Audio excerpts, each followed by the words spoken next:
اللہ سبحانہ و تعالیٰ مومنوں کی صفات بیان فرماتا ہے اور پھر کہتا ہے کہ اولئک هم الوارثون، یہی تو ہیں جو اصل معنی میں وارث ہیں اس جنت کے، جس جنت سے آدم علیہ السلام اور حوا علیہ السلام نکلے تھے۔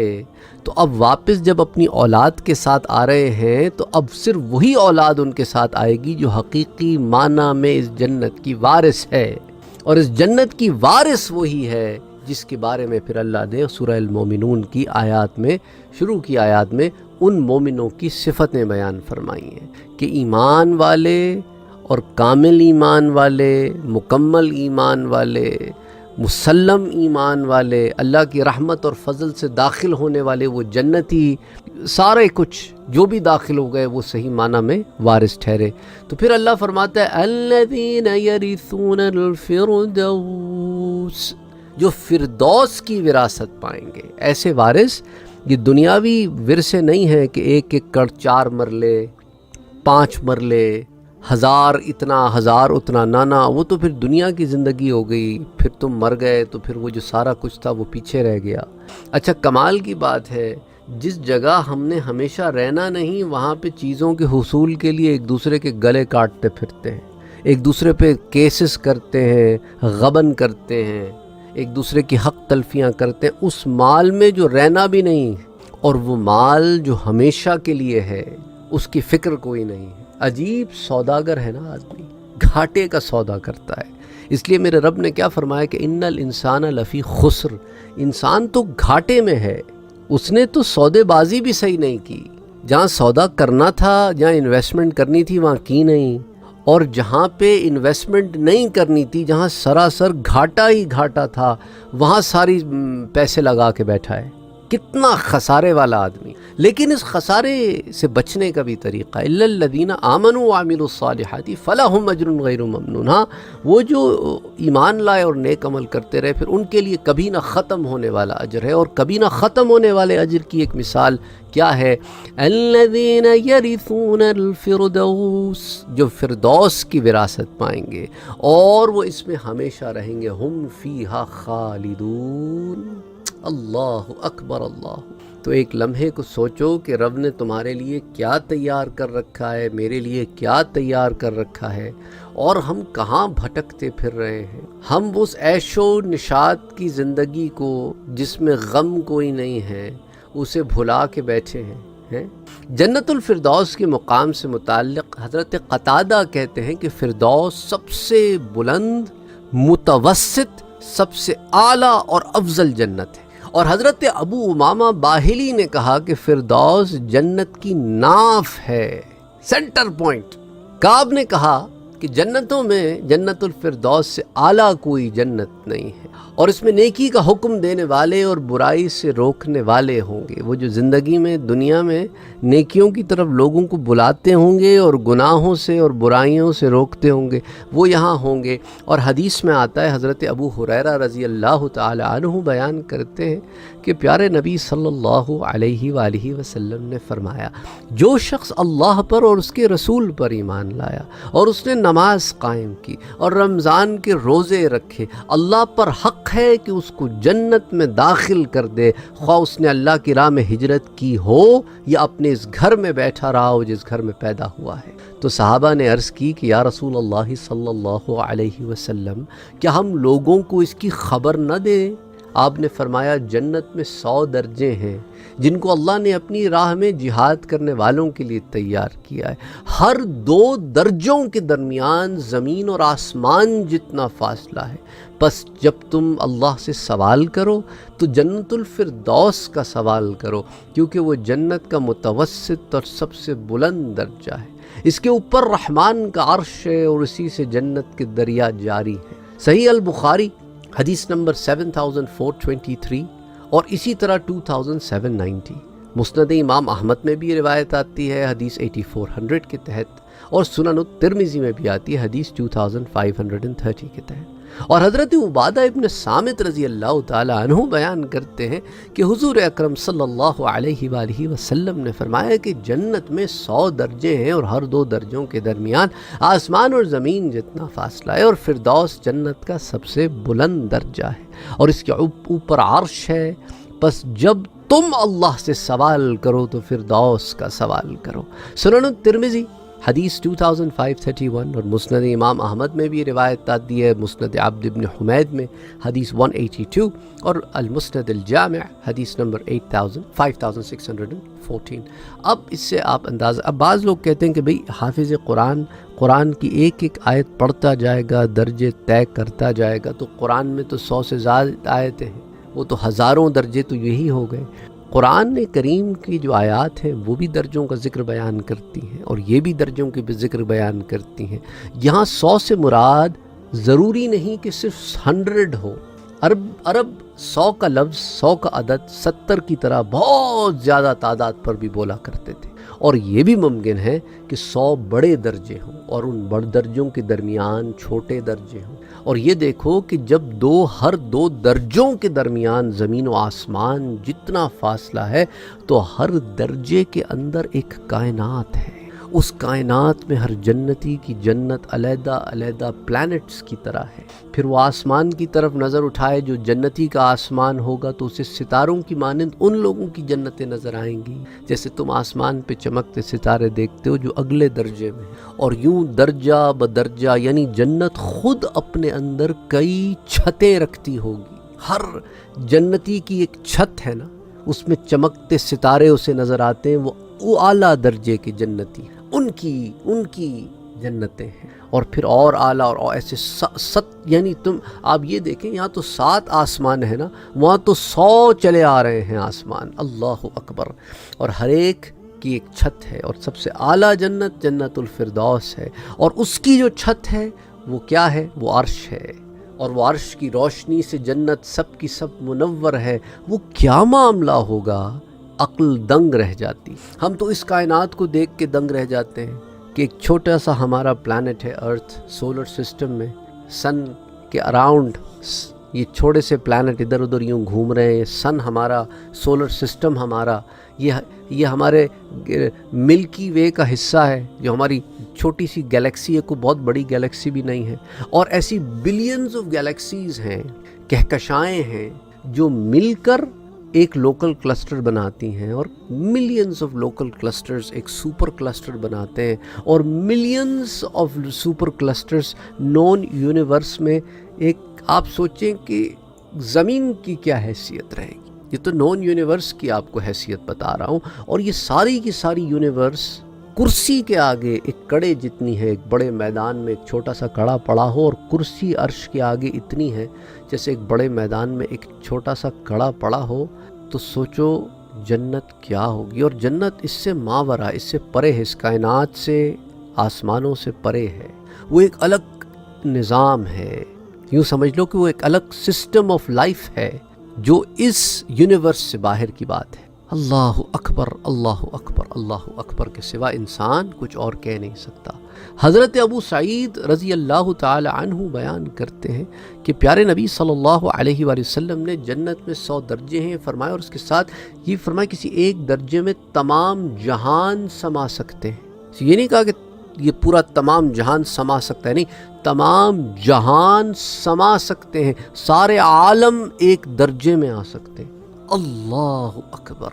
تو ایک لمحے کو سوچو وہ جنت کیا ہوگی۔ اس لیے میرے رب نے کیا کہا پتہ ہے سورۃ السجدہ میں، فَلَا تَعْلَمُ نَفْسٌ مَّا أُخْفِيَ لَهُم مِّن قُرَّةِ أَعْيُنٍ۔ کوئی شخص نہیں جانتا کہ ان کی آنکھوں کی ٹھنڈک کے لیے کیا کیا نعمتیں پوشیدہ رکھی گئی ہیں، آپ اندازہ نہیں کر سکتے۔ اور اسی طرح صحیح بخاری کی ایک روایت ہے، صحیح مسلم میں بھی آتی ہے، متفق علیہ روایت، حضرت ابو ہریرہ رضی اللہ تعالی عنہ بیان کرتے ہیں کہ حضور اکرم صلی اللہ علیہ وآلہ وسلم نے فرمایا کہ اللہ ارشاد فرماتا ہے، یعنی حدیث قدسی ہے، کہ میں نے اپنے نیک بندوں کے لیے ایسی نعمتیں تیار کی ہیں جن کو کسی آنکھ نے نہ دیکھا ہے، نہ کسی کان نے سنا ہے، اور نہ کسی انسان کے دل میں ان کا خیال آیا۔ اور اگر تم چاہو تو یہ آیہ مبارکہ پڑھ لو سورہ سجدہ کی، کہ کوئی شخص نہیں جانتا کہ ان کی آنکھوں کی ٹھنڈک کے لیے کیا نعمتیں پوشیدہ رکھی گئی ہیں۔ صحیح البخاری حدیث 3244، صحیح مسلم حدیث 2844، سنن الترمذی حدیث 3197۔ جنت کے حال احوال سے متعلق تو بہت ساری تفصیلات ہیں جو میں پہلے بھی آپ سے ذکر کر چکا ہوں،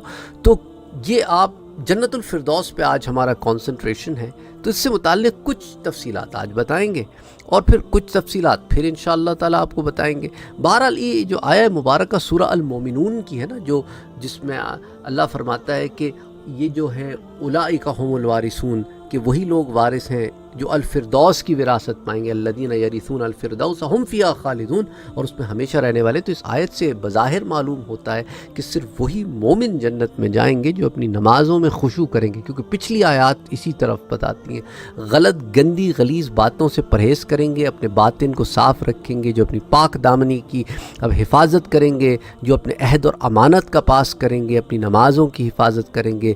حالانکہ اس آیت میں مومنوں کے نیک کاموں کی کرنے کا ذکر ہے ان آیات میں، اور ممنوعات سے بچنے کا ذکر نہیں ہے یوں، لیکن آٹومیٹکلی اٹ امپلائز کہ جو عہد و پیمان رکھے گا وہ وعدہ خلافی نہیں کرے گا، جو نمازوں کی حفاظت کرے گا وہ نمازوں میں غفلت نہیں کرے گا، سمجھ رہے ہیں؟ جو فرائض کو، یعنی تمام فرائض و واجبات کو جو ادا کرے گا تو وہ مکروہات سے اور حرام کاموں سے بچے گا نا۔ تو اس لیے اچھا، ایک اس میں ذہن میں سوال آتا ہے کہ بظاہر یہ آیت حصر معلوم ہوتی کہ ایک حصار کھینچا ہوا ہے کہ ان میں جو چیز فال کرے گی تو صرف وہی مومن جنت میں جائیں گے جو تمام احکامات شریعہ پر عمل کرتے ہوں گے، حالانکہ بچے اور پاگل یہ بھی جنت میں جائیں گے پتہ چلتا ہے۔ تو یہ کیا معاملہ ہوا؟ تو اور اسی طرح معافی ہونے کے بعد وہ لوگ جو گناہ گار ہوں گے، چاہے فاسق ہی کیوں نہ ہوں، وہ بھی اپنی سزاؤں کو پورا کر کے یا اللہ کے فضل و کرم رحم سے ایمان والے اگر ہوں گے تو جنت میں جائیں۔ تو اس کا جواب یہ ہے کہ عفو کے بعد، معافی کے بعد، یہ جو فساق ہوں گے ان مومنین کے ساتھ لاحق ہو جائیں گے، اور رہے بچے اور مجنون پاگل دیوانے تو ان پر تو قلم اٹھا لیا جاتا ہے نا، ان کا تو قلم، جب وہ مکلف ہی نہیں ٹھہرے تو وہ تو اس آیہ میں آئے نہیں، سمجھ رہے ہیں آپ؟ ان پر تو احکامات جاری نہیں ہوئے نا، جب جاری ہی نہیں ہوئے تو پوچھ کیسی؟ پوچھ تو اس سے ہوگی نا جس پر احکامات جاری ہو گئے۔ اور اس کا ایک جواب علماء یہ بھی دیتے ہیں کہ یہ مومنین اصلاً جنت میں جائیں گے، اور بچے اور مجنون جو ہوں گے وہ ان کے تابع ہو کر جنت میں جائیں گے۔ اچھا، اب سوال یہ پیدا ہوتا ہے یہ الفردوس کا معنی کیا ہے؟ دیکھیں، فردوس حبشی یا رومی زبان کا لفظ بھی ہے اور یہ فارسی سے لیا گیا ہے بیسیکلی۔ فارسی میں فردوس اس باغ کو کہتے ہیں جس کے درخت پھیلتے جائیں، اور کوپٹک لینگویج جو ہے، قبطی زبان، اس میں فردوس انگور کی بیلوں کو کہتے ہیں۔ قاموس اور منتہل عرب میں یہ بات آتی ہے کہ فردوس پانی کی اس چھوٹی سی نہر کو کہتے ہیں جس میں ہر طرف سبزہ اگا ہوا ہو اور جس باغ کے اندر ہر طرح کے پھل اور پھول ہوں۔ تو تاج العروس کی جلد نمبر 4 صفحہ 205 پر فردوس کی یہ ڈیفینیشن آتی ہے۔ حضرت ابو ہریرہ رضی اللہ تعالی عنہ بیان کرتے صحیح بخاری کی حدیث 2790 کہ حضور نے کیا فرمایا کہ جنت میں 100 درجے ہیں۔ تو اللہ سے سوال کرو تو فردوس کا سوال کرو، کیونکہ وہ جنت کا اوسط اور سب سے بلند درجہ ہے، یعنی سینٹر پوائنٹ ہے۔ جیسا میں نے آپ سے ذکر کیا، نہریں یہیں سے پھوٹتی ہیں اور پھر پھیلتی ہیں، نکلتی ہیں، اس کے اوپر رحمان کا عرش ہے اور اس سے جنت کے دریا نکلتے ہیں، جنت الفردوس یہ منبع ہے۔ اور یہ حدیث حضرت عبادہ ابن صامت سے بھی مروی ہے، لیکن وہ سنن الترمذی میں آتی ہے، حدیث 2531۔ تو جنت کے وارث مومنین جنت الفردوس کے وارث ہوں گے، اور اس وراثت کی 2 طرح توجیہ ہے۔ ایک یہ کہ انسان دنیا میں کچھ مال و متاع کو تو اپنی قوت بازو سے حاصل کرتا ہے اور اس میں اس کی محنت اور اس کا کسب داخل ہوتا ہے، اور کچھ مال اس کو وراثت سے ملتا ہے۔ مثلا کوئی عزیز کوئی ترکہ چھوڑ کے مر گیا تو وراثت میں مل گیا، تو اس مال میں اس کی محنت اور کسب اور اس کی کسی استحقاق کا دخل نہیں ہوتا۔ اللہ نے فرمایا کہ مومنوں کو جنت میں بطور وراثت یہ جنت ملے گی، یعنی اس میں ان کی محنت اور ان کے عمل کا کوئی دخل نہیں ہے۔ اللہ نے ان کو جنت ان کے کسی حق کے بغیر محض اپنے فضل سے عطا فرمائی ہے۔ اور اس کی ایک توجیہ یہ بھی بیان کی جاتی ہے کہ وراثت میں انسان کو کسی کا ترکہ ملتا ہے، اور آخرت میں مومنوں کو ایک جنت تو اپنی ملے گی اور 99 جنتیں کفار کے ترکے سے ملیں گی، جو بنائی گئی تھی کافروں کے لیے لیکن انہوں نے عمل ہی نہیں کیے تو وہ جنتیں رہ گئیں ان کی، وہ جہنم کے ہو گئے، تو وہ اپنے کفر کی وجہ سے دوزخ میں چلے گئے اور اپنی جنتوں کو ترک کے میں مومنین کے لیے چھوڑ گئے۔ یوں مومنین کو کئی جنتیں عطا ہوں گی۔ سمجھ آ رہی ہے بات آپ کو؟ کئی جنتیں عطا ہوں گی مومنین کو، کیونکہ اللہ سبحانہ و تعالیٰ نے بڑے انصاف کے ساتھ ہر ایک کے لیے ایک جنت اور ایک جہنم کا ٹھکانہ بنایا ہے۔ انسان اپنے اعمال سے جنت کا مستحق ہو جائے، یعنی کہ ایمان لائے، عمل صالح کرے، رب کو راضی کرے اور جنت کا مستحق ہو جائے، اور ایمان نہ لائے اور جہنم کا مستحق ہو جائے۔ تو جب جہنم کا مستحق ہو گیا تو جو اس کا جنت میں ٹھکانہ تھا وہ پھر ان جنتیوں کو مل جائے گا جو جنت میں داخل ہوں گے۔ تو جنت میں جانے کے آپ کو ایک اور فائدہ یہ بھی ہو گیا، تو اپنا ملا، وہ بھی مل گیا جو دوسروں کا تھا، ان سے لے کے نہیں، انہوں نے لیا ہی نہیں، وہ آئیں گے ہی نہیں کبھی جنت میں اپنے ٹھکانوں میں۔ تو حضرت ابو ہریرہ رضی اللہ تعالی عنہ بیان کرتے ہیں کہ حضور اکرم صلی اللہ علیہ وآلہ وسلم نے فرمایا کہ تم میں سے ہر شخص کے 2 ٹھکانے ہیں۔ یہ بات میں آپ کو حدیث بھی دے رہا ہوں تاکہ یہ نہ کہیں کہ ساتھ صاحب یہ جو آپ نے 2 ٹھکانوں کی بات کی ہے یہ کدھر ہے۔ حدیث پیش کرتا ہوں۔ حضور نے فرمایا، میرے پیارے نبی نے صلی اللہ علیہ وسلم نے، کہ تم میں سے ہر شخص کے 2 ٹھکانے، ایک ٹھکانہ جنت میں اور ایک جہنم میں۔ پس جو انسان مر جاتا ہے اور دوزخ میں چلا جاتا ہے، یعنی ہمیشہ کے لیے دوزخ میں چلا گیا نا، کبھی نکلے گا نہیں، تو اہل جنت اس کے ٹھکانے کے وارث ہو جاتے ہیں۔ اور اللہ نے جو فرمایا ہے اولئک ھم الوارثون، اس کا معنی یہی ہے۔ سنن ابن ماجہ کی روایت ہے، حدیث 4341، اور اس حدیث کی سند صحیح ہے۔ حضرت ابو ہریرہ رضی اللہ تعالیٰ عنہ اس آیت کی تفسیر میں بیان کرتے ہیں کہ مومنین جنت میں اپنے ٹھکانوں کے وارث ہوں گے اور اپنے ان بھائیوں کے ٹھکانوں کے وارث ہوں گے جو اگر اللہ کی اطاعت کرتے تو ان ٹھکانوں میں رہتے جو ان کے لیے تیار کیے گئے تھے۔ جامع البیان حدیث 19252 جامع البیان میں، اسی طرح امام حاکم نے مستدرک کی جلد 2 صفحہ 393 پر بیان کر کے کہا ہے کہ یہ حدیث درجہ صحیح کی ہے، اور امام ذہبی نے بھی اس کی موافقت کی ہے۔ السلام علیکم ورحمۃ اللہ وبرکاتہ۔ اگلا سوال دیکھتے ہیں کہ ایک بھائی نے کہا کہ سر آپ پلیز جنت الماوا کے بارے میں بھی بتائیے، جیسا کہ آپ نے جنت الفردوس کے بارے میں بتایا ہے۔ دیکھیں، ویسے تو مختلف جنتوں سے متعلق اس چینل پر پہلے بھی درس موجود ہیں، لیکن ان 2 آیات کو شاید میں نے یکجانہ ذکر کیا ہو۔ ایک تو سورۃ النجم کی آیہ نمبر 15 ہے، جس میں اللہ فرماتا ہے کہ عندہا جنت المأوى۔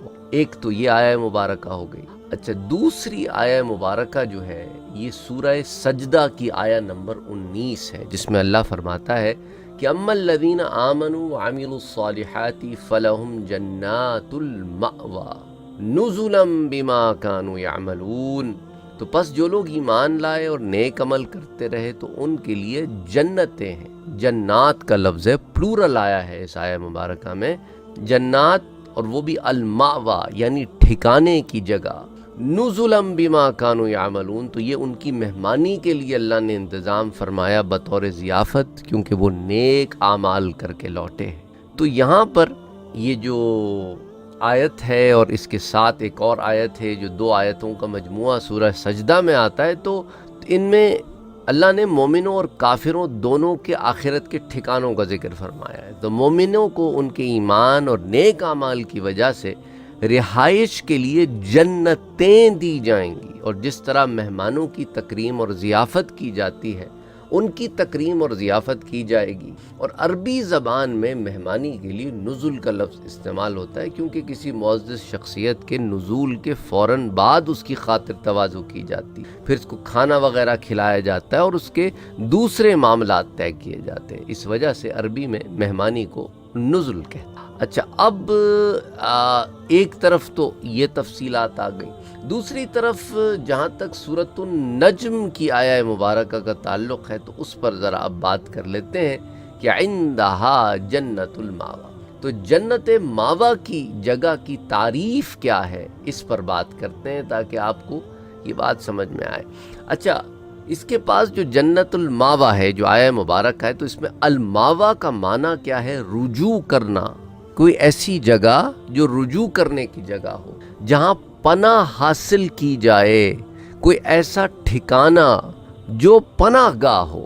اور جنت الماوا کے متعلق پھر بہت سارے اقوال بھی آتے ہیں. حضرت حسن بصری رحمۃ اللہ علیہ فرماتے ہیں کہ یہ وہ جنت ہے جس میں متقین جائیں. اب رجوع کرنے کی جگہ، پناہ کی جگہ، یعنی کہ یہ انعام ہے جنتیوں کا کہ انہیں جہنم کے عذاب سے پناہ دے دی گئی اور جنت میں داخل، تو ان کے لیے تو پناہ گاہ ہو گئی نا جنت میں جانا. اچھا، حضرت عبداللہ ابن عباس فرماتے ہیں کہ یہ وہ جنت ہے جس میں ارواح شہداء ٹھہرتی ہیں. اور ایک قول یہ ہے کہ یہ وہ جنت ہے جس میں حضرت آدم علیہ السلام ٹھہرے تھے حتیٰ کہ آپ وہاں سے زمین پر آئے، اور یہ جنت 7ویں آسمان میں. اسی طرح ایک قول یہ بھی ہے کہ یہ وہ جنت ہے جس میں تمام مومنین کی ارواح ٹھہرتی، اور اس کو جنت الماوا اس لیے کہتے ہیں کہ یہ ارواح مومنین کا مسکن ہے اور یہ عرش کے نیچے ہے. بس وہ روحیں جنت کی نعمتوں سے بہرہ اندوز ہوتی ہیں اور اس کی خوشبو سے شاد رہتی ہیں. اور ایک قول یہ بھی ہے کہ یہ جنت حضرت جبرائیل اور میکائیل کا مسکن ہے. یہ تمام اقوال الجامع للاحکام القرآن کے جز 17 صفحہ 90 پر موجود ہیں. اسی طرح امام قرطبی اپنی تفسیر میں سے یوں لکھتے ہیں، تفسیر قرطبی میں، کہ یہ جو قرآن کی آیت ہے نا، عندہا جنت الماوا، یعنی جنت ماوا کی جگہ تعریف ہے، یہ سدرۃ المنتہا کے پاس ہے. حضرت علی رضی اللہ تعالی عنہ، حضرت ابو ہریرہ، حضرت انس ابن مالک، ابو صبرہ جوہنی، حضرت عبداللہ ابن زبیر رضوان اللہ علیہم اجمعین، اور حضرت مجاہد رحمۃ اللہ علیہ نے عندہا جنت المأوا پڑھا ہے. اور یہاں پر اس کا مراد سے مراد ہے جنت المبید، یعنی رات گزارنے کی جنت. حضرت حسن بصری نے کہا کہ یہ وہ جگہ ہے جہاں تک متقین پہنچتے ہیں، اور ایک قول یہ ہے کہ جہاں تک شہداء کی روحیں پہنچتی ہیں. یہ حضرت عبداللہ ابن عباس کا قول ہے، اور یہ عرش کی دائیں جانب ہے. اور جیسا میں نے آپ سے ذکر کیا کہ یہ وہ جنت ہے قول کے متعلق جس میں حضرت آدم علیہ السلام ٹھہرے تھے، یہاں تک کہ پھر آپ نے یہاں سے خروج کیا، اور یہ 7ویں آسمان میں ہے. اور ایک قول یہ ہے کہ یہ تمام مومنین کی روحیں جنت ماوا میں ہیں، اور اسے جنت ماوا اس لیے نام دیا گیا کیونکہ مومنوں کی روحیں یہاں پناہ لیتی ہیں. یہ عرش کے نیچے ہے، اس کی نعمتوں سے لطف اندوز ہوتی ہیں اور اس کی عمدہ خوشبو سے اپنی جان کو معطر کرتی ہیں. اور ایک قول یہ بھی کہ میں نے آپ سے ذکر کیا کہ حضرت جبرائیل امین اور حضرت میکائیل علیہم السلام وہ بھی یہاں پناہ لیتے ہیں. اب ان کے پناہ لینے سے کیا مراد ہے اللہ بہتر جانتا ہے. بہرحال اس جنت سے متعلق، جنت ماوا سے متعلق یہ مختلف اقوال ہیں جو تفسیر کی کتابوں میں آتے ہیں، جو میں نے آپ کے سامنے رکھے. اور جنت الماوا سے متعلق فتح القدیر میں یہ آتا ہے کہ بعض حضرات کہتے ہیں کہ روحیں یہاں آ کر جمع ہوتی ہیں، اور بعض مفسرین یہ بھی کہتے ہیں کہ ماوا کا معنی ٹھکانہ اور آرام کی جگہ ہے. یعنی جنت کو ماوا اس لیے فرمایا کہ انسان کا اصل ٹھکانہ اور مقام یہی ہے، یعنی یہیں آدم اور حوا علیہم السلام کی تخلیق ہوئی ہے، یہیں سے ان کو زمین پر اتارا گیا، پھر یہیں اہل جنت کا مقام ہوگا. اور بعض مفسرین نے یہ بھی فرمایا کہ جنت الماوا سب سے اونچے درجے کی جنت ہے جو 7ویں آسمان پر سدرۃ المنتہا کے قریب ہے. قیامت کے دن اہل جنت کو جہاں مہمانی پیش آئے گی یہ وہ جنت ہے، اور اس مہمانی کے بعد ہر شخص اپنے ایمان و خلوص کی گہرائی اور انفاق جان و مال کے تناسب کے حساب سے درجہ بدرجہ ترقی کرتا جائے گا، یہاں تک کہ پھر وہ وہاں تک پہنچ جائے گا جو اس کا مقام ہے. اور کچھ خوش قسمت لوگ وہ ہوں گے جو جنت الماوا تک بھی پہنچ جائیں گے. اسی طرح اس کی تفسیر میں یہ بھی آتا ہے کہ جنت الماوا یعنی عربی میں ماوا ٹھکانے کو کہتے ہیں، یعنی رہنے کی جگہ صرف جنت ہے. حضرت عبداللہ ابن عباس سے روایت ہے کہ یہی وہ جنت ہے جہاں تک حضرت جبرائیل اور حضرات ملائکہ جا کر رکتے ہیں. اور حضرت مقاتل اور کلبی کہتے ہیں کہ یہ وہ جنت ہے جس میں شہداء کی ارواح جا کر رہتی ہیں. اور حضرت کعب کہتے ہیں کہ جنت الماوا وہ جنت ہے جس میں سبز رنگ کے پرندے رہتے ہیں اور انہی میں شہداء کی روحیں چرتی پھرتی ہیں. حضرت عائشہ اور حضرت زر بن جیش فرماتے ہیں کہ یہ دیگر جنتوں کی طرح ایک جنت ہے، لیکن درست یہ ہے کہ یہ بھی جنت کے ناموں میں سے ایک نام ہے، اور بعض نے کہا کہ جنت الماوا جو ہے وہ شہداء کا، محسنین کا اور اولیاء کا مقام ہے۔ تو anyway میں سمجھتا ہوں کہ ان تمام تفصیلات سے آپ کو آپ کے سوال کا جواب مل گیا ہوگا۔ وما علینا الا البلاغ۔ السلام علیکم ورحمۃ اللہ وبرکاتہ۔ جنت سے متعلق کچھ تفصیلات آپ کے ساتھ پچھلے دنوں شیئر کی تھی، اسی معاملے کو آگے لے کے چلتے ہیں۔ حضرت ابو سعید رضی اللہ تعالی عنہ روایت کرتے ہیں کہ جناب رسول اکرم صلی اللہ علیہ وآلہ وسلم نے فرمایا کہ جنت میں 100 درجے ہیں اور اس کے کسی ایک درجے میں تمام جہان سما سکتے ہیں۔ یہ روایت میں نے آپ سے پچھلی دفعہ بھی شیئر کی تھی۔ اس سے آپ اندازہ کریں کہ جنت کے ایک ایک درجے کی کتنی وسعت ہے، کہ گویا جنت خود اپنے اندر ایک کائنات کی حیثیت رکھتی ہے، شاید اس سے بھی زیادہ۔ سنن الترمذی کی روایت ہے، حدیث 2532، مسند امام احمد میں بھی آتی ہے۔ حضرت ابو ہریرہ رضی اللہ تعالی عنہ بیان کرتے ہیں کہ رسول اکرم صلی اللہ علیہ وآلہ وسلم نے ارشاد فرمایا، جو گروہ سب سے پہلے جنت میں داخل ہوگا اس کی صورت تو 14ویں رات کے چاند کی طرح ہوگی، اور جنت ایسی جگہ ہے جس کے اندر تمہارے جسم میں سے کوئی سیکریشنز باہر نہیں نکلیں گی، جیسا کوئی تھوک نہیں نکلے گا، اسی طرح کوئی پاخانہ نہیں ہوگا، پیشاب نہیں ہوگا، اور جنتیوں کے برتن سونے کے ہوں گے اور ان کی کنگھیاں وہ بھی سونے کی ہوں گی اور چاندی کی بھی ہوں گی۔ یعنی اس سے اندازہ کرو کہ وہ سونا چاندی جسے آپ سنبھال کے رکھتے ہو، جنتی کے پاس وہ ایسے ہی رکھی ہوں گی بس، اور جنتی کے پاس عود جلانے کے لیے جو برتن ہوں گے نا، انگیٹھیاں ہوں گی، وہ بھی چاندی کی ہوں گی، سبحان اللہ۔ اور اسی طرح اس کا جو پسینہ ہوگا نا جنتی کا، اس میں سے بھی مشک کی خوشبو آئے گی۔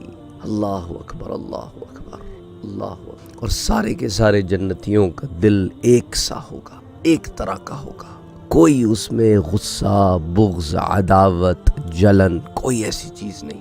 اور جنتی کا دل ایسا ہوگا کہ وہ خود صبح و شام اللہ کا ذکر کرتا ہوگا، جنتی صبح و شام اللہ کے ذکر میں مصروف ہوگا۔ اللہ اکبر، اللہ اکبر۔ یعنی اس کا جسم کا ایک ایک رواں اللہ کا ذکر کر رہا ہو، تو روحانیت کے ایسے مراتب پہ جنتی ہوگا۔ یہ روایت بھی سنن الترمذی میں آتی ہے، حدیث 2537، پھر مصنف عبد الرزاق میں آتی ہے، حدیث 20866۔ اسی طرح صحیح بخاری میں بھی آتی ہے، حدیث 3245، اور صحیح ابن حبان میں بھی آتی ہے، حدیث 7436۔ اسی طرح حضرت ابو ہریرہ رضی اللہ تعالی عنہ بیان کرتے ہیں کہ حضور اکرم صلی اللہ علیہ وآلہ وسلم نے ارشاد فرمایا کہ اللہ ارشاد فرماتا ہے، میں نے اپنے نیک بندوں کے لیے ایسی نعمتیں تیار کی ہیں جن کو کسی آنکھ نے نہیں دیکھا، نہ کسی کان نے ان کے بارے میں سنا ہے، اور نہ کسی انسان کے دل میں ان کا خیال بھی آیا ہے۔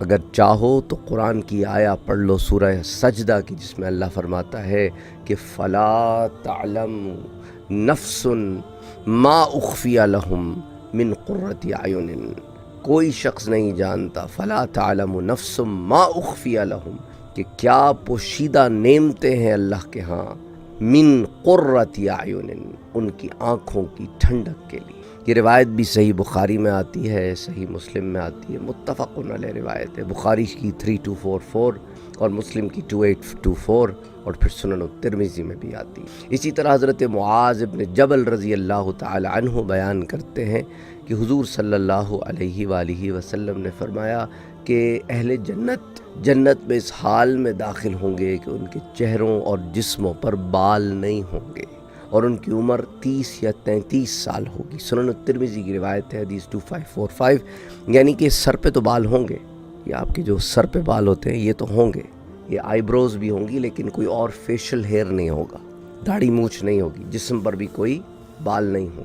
اسی طرح حضرت بریدہ رضی اللہ تعالیٰ عنہ بیان کرتے ہیں کہ حضور صلی اللہ علیہ وآلہ وسلم نے فرمایا کہ اہل جنت کی 120 صفیں ہوں گی، 120 روز، اور ان میں سے 80 صفیں اس امت کی ہوں گی، اللہ اکبر، یعنی 2/3 میجورٹی سے آپ جنت میں یہ امت جائے گی، اور باقی 40 صفیں 1/3 باقی امتیں ہوں گی۔ یہ روایت بھی سنن الترمذی میں آتی ہے، حدیث 2546، مصنف ابن ابی شیبہ میں آتی ہے، مسند امام احمد میں آتی ہے، صحیح ابن حبان میں آتی ہے، سنن ابن ماجہ میں آتی ہے، کئی کتب حدیث میں آتی ہے۔ اور حضرت صہیب رضی اللہ تعالیٰ عنہ بیان کرتے ہیں کہ پیارے نبی صلی اللہ علیہ وآلہ وسلم نے اس آیت کی تفسیر میں ارشاد فرمایا کہ للذین احسنوا الحسنى وزیادہ، سورہ یونس کی آیا ہے، جن لوگوں نے نیک کام کے لیے، ان کے لیے اچھا اجر ہے اور اس سے بھی زیادہ ہے۔ تو آپ نے فرمایا جب اہل جنت جنت میں داخل ہو جائیں گے تو ایک منادی ندا کرے گا،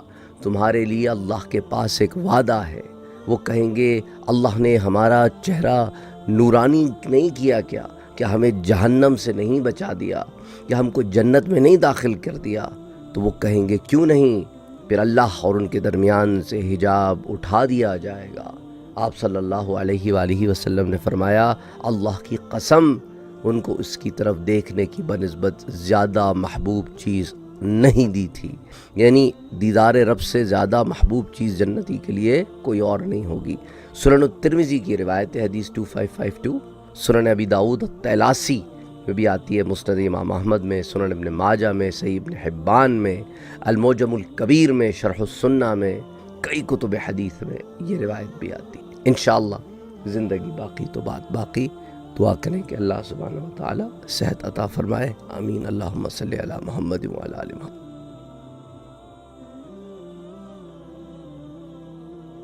السلام علیکم ورحمۃ اللہ وبرکاتہ۔ جنت سے متعلق ہم تفصیلات آپ کے ساتھ شیئر کر رہے ہیں۔ اس ضمن میں حضرت ابو سعید الخدری رضی اللہ تعالی عنہ کی ایک روایت آپ سے شیئر کرتے چلے۔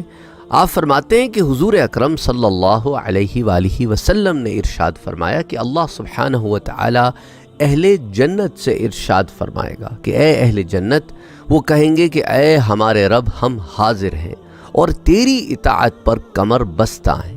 یعنی جنتی جو ہے جب جنت میں داخل ہوں گے تو ان کی روحانی اور ذہنی کیفیت کا اندازہ آپ اس سے لگائیں کہ ایک آواز پر سارے کے سارے ہم آواز ہو کر ایک ہی بات کہیں گے، اور وہ یہ ہوگی کہ اللہ ہم حاضر ہیں، ہم تیری اطاعت کے پر کمر بستہ ہیں، یعنی تو حکم دے ہم اسے بجا لائیں۔ یہ ان کی روحانی اور ذہنی کیفیت ہوگی۔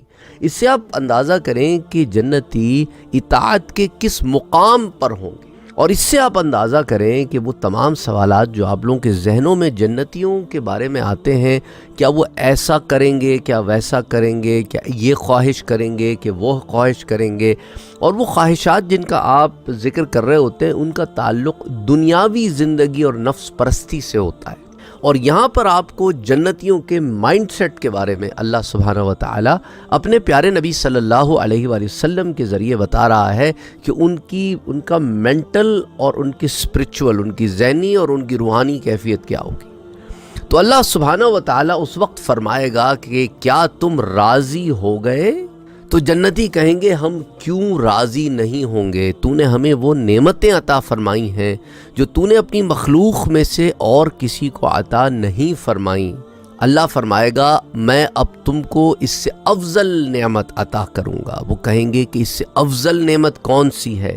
تو اللہ فرمائے گا میں تمہارے اوپر اپنی رضا کو حلال کر دوں گا، یعنی تم سے ہمیشہ راضی رہوں گا اور کبھی بھی ابد تک تم سے ناراض نہیں ہوں گا، یعنی کبھی بھی تم سے ناراض نہیں ہوں گا۔ یعنی ہمیشگی کا جو ذکر ہے نا جنت کی زندگی کا، خالدین فیہا ابدا، تو یہاں ہمیشگی کی رضا ہے اور ہمیشگی کی ناراضی سے دوری ہے، ہمیشگی کا معاملہ ہے۔ اب ہمارے ذہنوں میں ہمیشگی آ نہیں سکتی کیونکہ اس دنیا میں ہم کنفائن ورلڈ میں ہر شے اپنے دماغ سے سوچ رہے ہیں۔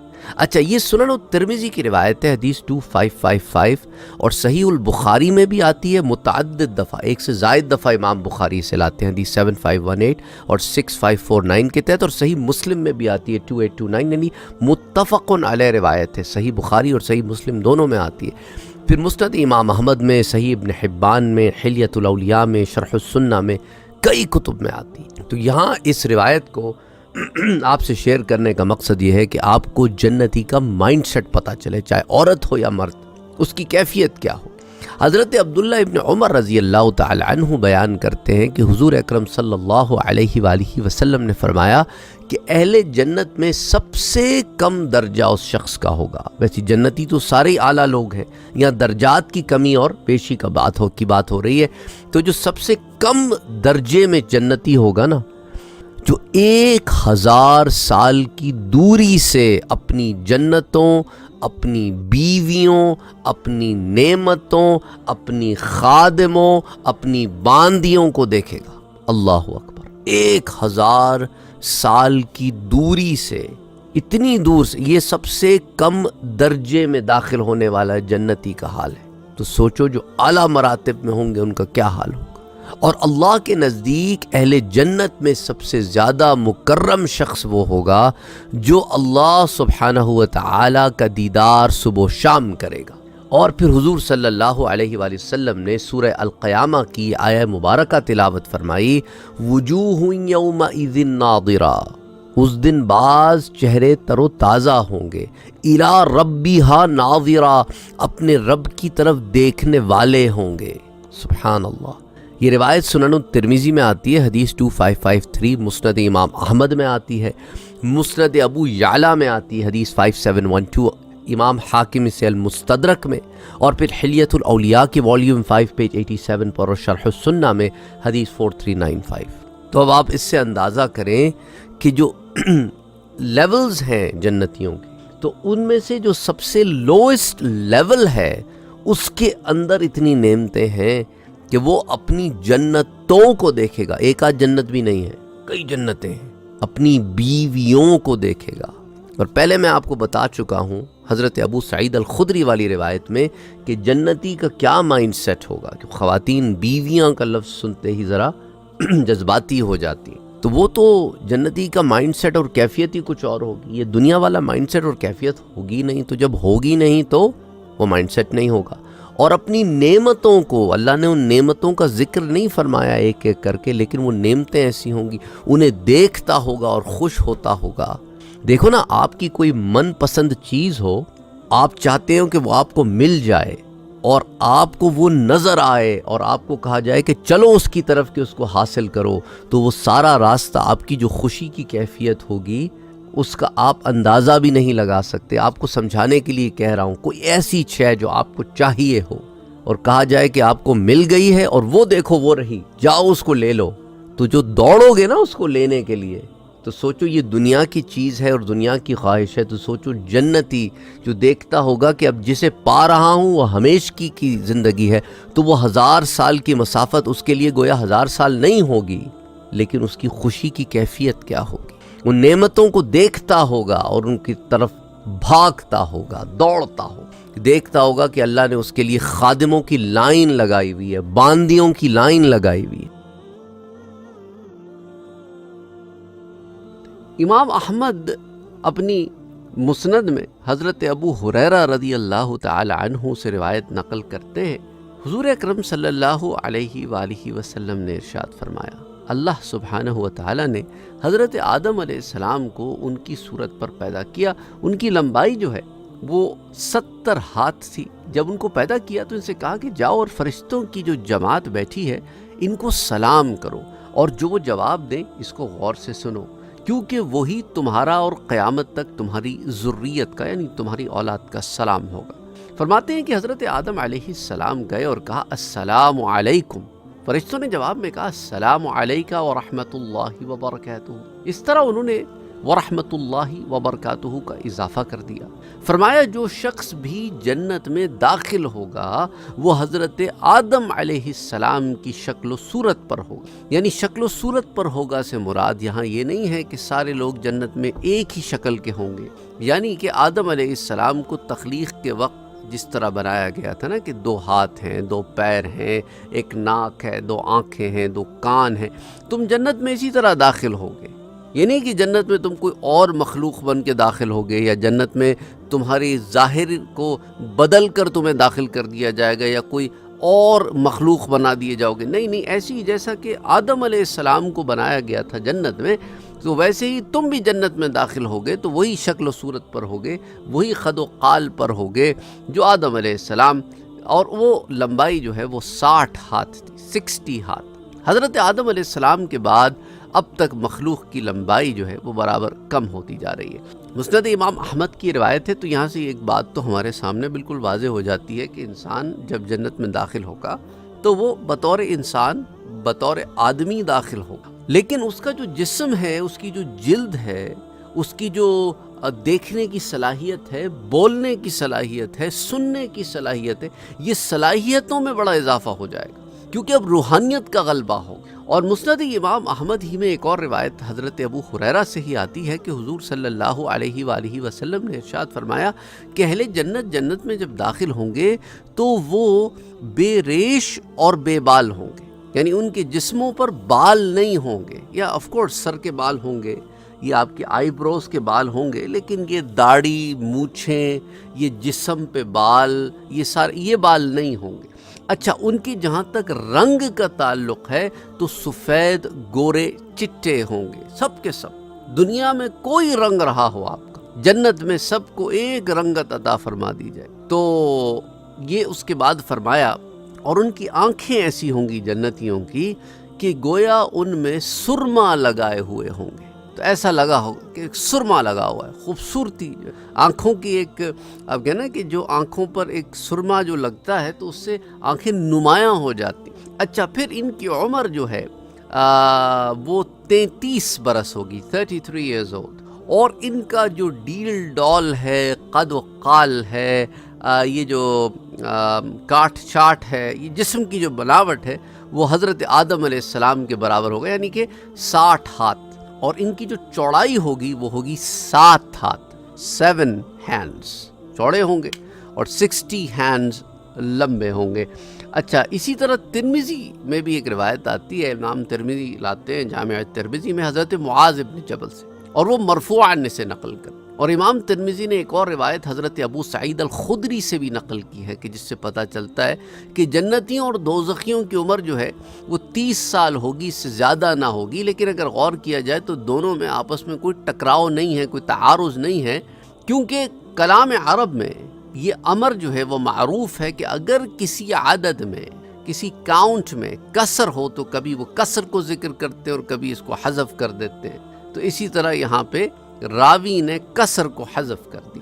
اچھا، یہ تو تھی اہل جنت کی خلقت کہ ان کی دیکھنے میں کیسے نظر آتے ہوں گے، اور جہاں تک ان کے صفات کا تعلق ہے، روحانیت کا تعلق، تو اس کے بارے میں اللہ فرماتا ہے سورۃ الحجر میں، وَنَزَعْنَا مَا فِي صُدُورِهِمْ، اور ان کے سینوں میں جو کچھ کدورت ہوگی ہم اس کو نکال دیں گے، پھر وہ آپس میں بھائی بھائی ہو جائیں گے، اخواناً ہو جائیں گے، اور تخت پر آمنے سامنے بیٹھے ہوں گے، علی سرر متقابلین، بیٹھے ہوں گے باتیں کرتے، دلوں میں کسی کے اوپر کوئی، کسی کے لیے کوئی ال فیلنگ نہیں ہوگی، کسی بھی جنتی کے دل میں، کسی بھی جنتی کے لیے کوئی ال فیلنگ، کوئی بری چیز نہیں ہوگی۔ اچھا، صحیحین میں یعنی بخاری اور مسلم شریف میں ایک بہت طویل روایت آتی ہے، اور ان میں بھی یہ تھا کہ ان کے درمیان کوئی اختلاف نہ ہوگا، آپس میں کوئی بغض اور حسد نہ ہوگا، کوئی اگر اعلیٰ درجوں میں ہے اور کوئی اس سے کم درجوں میں ہے